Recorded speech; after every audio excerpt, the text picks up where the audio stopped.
Hi there, these comments are for MM, and I am Michael, the founder, owner, and the materials writer for all of your lessons at the 7-step system to pass a TOEFL IBT. And I'm going to listen to your pronunciation pretest for vowel and consonant sounds. Pot, boot, wrong, grow, honor, over, father, dough, pat, pot, map, mop, tack, talk, and on, mac, mock, bright, brown, broil, lie, loud, loyal, pie, pound, gate, get, late, let, mate, mat, blade, bled, then, meet, meet. Okay, I think in lesson 10, I'm going to have you work on that one.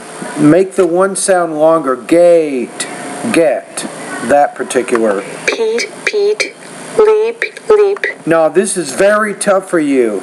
Lesson number 11, you're saying meet, meet, Pete, Pete. I'm saying meet, mit, Pete, pit. So you're having trouble with the longer vowel sound there. No, the shorter one, the it. Sit, sit, hit, hit. Very tough. Lesson number 11, you really want to work hard on trying to master those two separate vowel sounds. Look, look, look, took, to, could, cool, match, mash, cheap, sheep, feature, fisher, chafed, shaft, cheer, shear. Okay, good. Off, half, The first word is off of. av, fine, vine, fan, van, wafer, waver. Okay, the V in lesson 14, you want to work on creating more vibration with that consonant sound. Vine, have, of. How, habit, who, rehash, behavior, hate, Batman, beaten, important, brightening, hat track, threatened.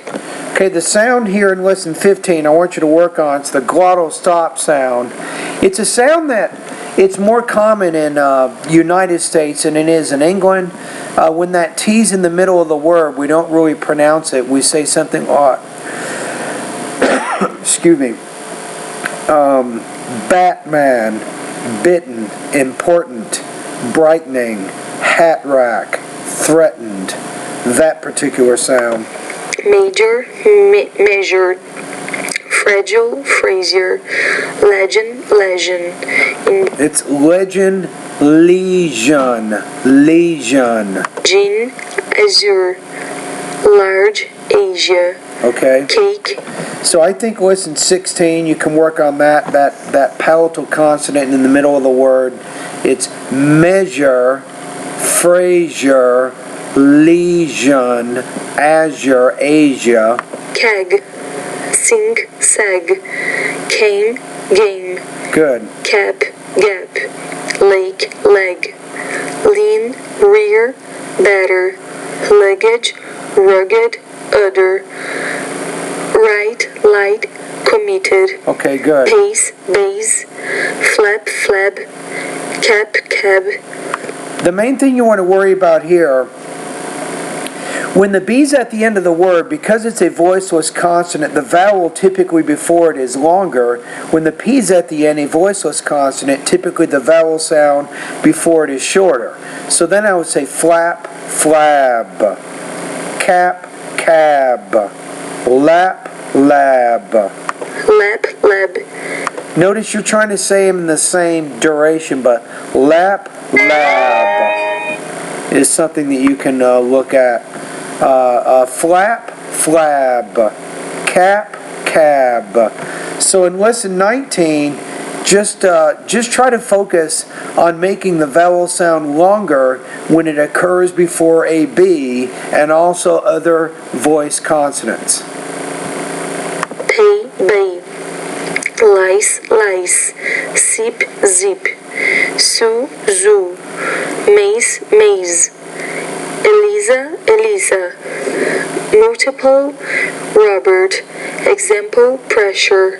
principal, number, people, philosopher. Good. Volcanism, written, maximum, And that first word is volcanism. Volcanism.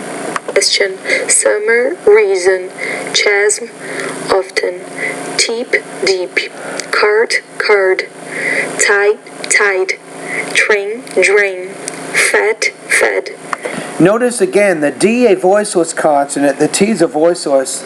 No, the D's a voice consonant and the T's a voiceless consonant. So following that rule that I was telling you in lesson number 19, how about this? Check this out. Fat, fad. Cart, card.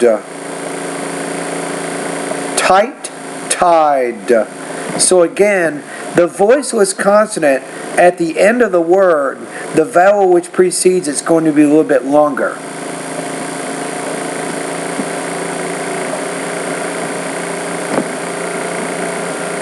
Team, dream, tie. Now this is a tough one. Not tie, it's thigh. So you're focusing in lesson 24 on the interdental consonants. Breath, breath, teeth, true, dough. Now this is tough. Worthy. So this one, it looks like when the TH is in the beginning of the word, that's where you're having more trouble. So thigh, thy, through, though. So lesson 24 is also one you want to work on. So what do we know right now based on your pretest?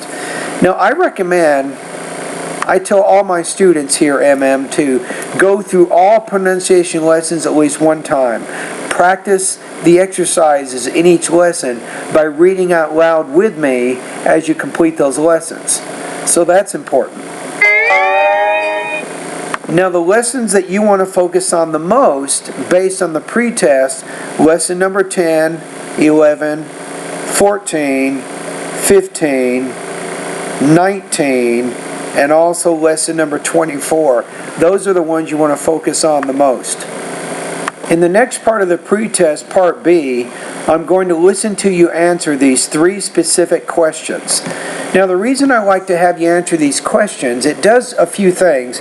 I need to get more understanding of your overall speaking and pronunciation fluency of American English.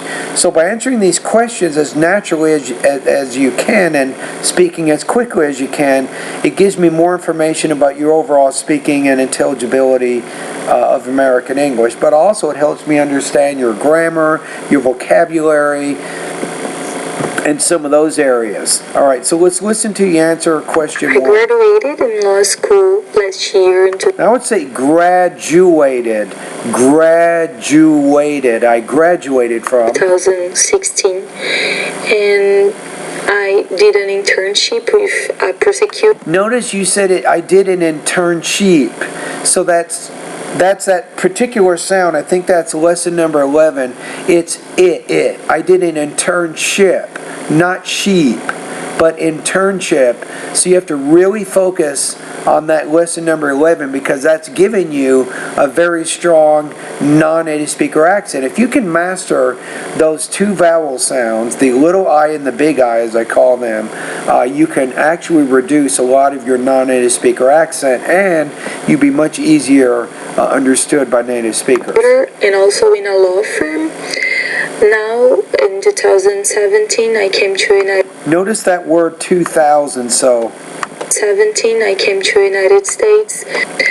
Now in 2007 2000, not 2000, but 2000. Again, that interdental consonant. That's lesson number 24. You want to make sure you have your tongue between your teeth when you produce that sound. 17 I came to United States to do an intensive legal English program at UCSD, and now I'm UCSD, University of California, San Diego. Am I right? All right. Planning to do LLM, that it's a master in criminal law. Okay, wow, thank you for telling me more about yourself. You answer the second question here. It is important for me to improve my speaking. Okay, here we go. It is important for me to improve my speaking and pronunciation because I want to do an LLM here in the United States, so I really need to communicate in a clear way, so I can learn better and I can ask my doubts in a clear way that the teacher can understand, and I can have a conversation and discuss the subject with my classmates, so that's why it's really important for me. Okay, that's good. All right, let's listen to your third question here. What do you hope to achieve in this course?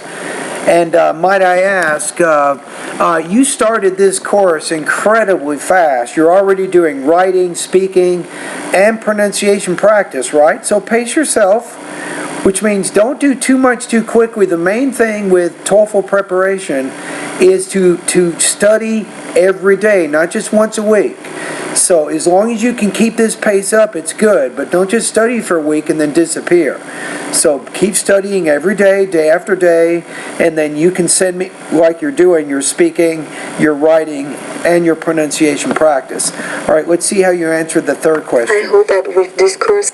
So what do you hope to achieve in this course? This is the last question. I hope that with this course I can finally understand how to pronunciate some words in English. I would say how to pronounce words, not pronunciate. Usually, we use the word enunciate, but we usually say pronounce, not pronunciate. So that's probably not the right form there. So that's a language use issue. That are really difficult to me, and that finally I can understand what are my mistakes, because I can understand not what are my mistakes, I can understand what my mistakes are. So what you want to remember here is when you're using noun clauses, you need to use statement, not question word order. So you're taking two sentences. I want to know, and then what are my mistakes, right? So I want to know what my mistakes are. That's going to be better word order than the way you said it. Here's another one. If you walked up to somebody and say, do you know, and then you want to ask them the question, what time is it? It would be more correct to say, do you know what time it is? So remember, with noun clauses, they take subject, not question word order. I did 3 times the TOEFL, and each time I scored 23 on speaking. I would say I took the TOEFL test 3 times, and then maybe saying each time scoring. If you did that, that would be a little bit more advanced grammar. Each time I scored 23 on speaking. 23. Notice how you're saying 23. You're not putting your tongue in between your teeth there. So I can tell you right now, I mean, it's pretty obvious after you've answered these 3 questions and having listened to your pre-test, you have a combination of both some language use issues and also some delivery issues. Both of these things are causing you to score lower on the TOEFL IBT exam. And I never know what I'm doing wrong, because even when I think my English is better, I can't do better on TOEFL. So I think with this course notice again, I think with this course finally improve my speaking skills. You can. It's hard. I can help you. The main reason you're paying me every month, you're paying me because I can figure out what your problems are. I can tell you what the problems are, but it's your job to change them.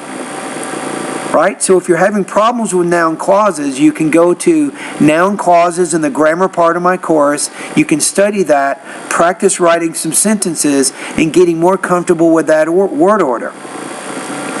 Now you also have to take a look at some of these pronunciation lessons, as I've already indicated, because that's also going to help you speak more clearly. Now the next question is, what is your intelligibility score and why?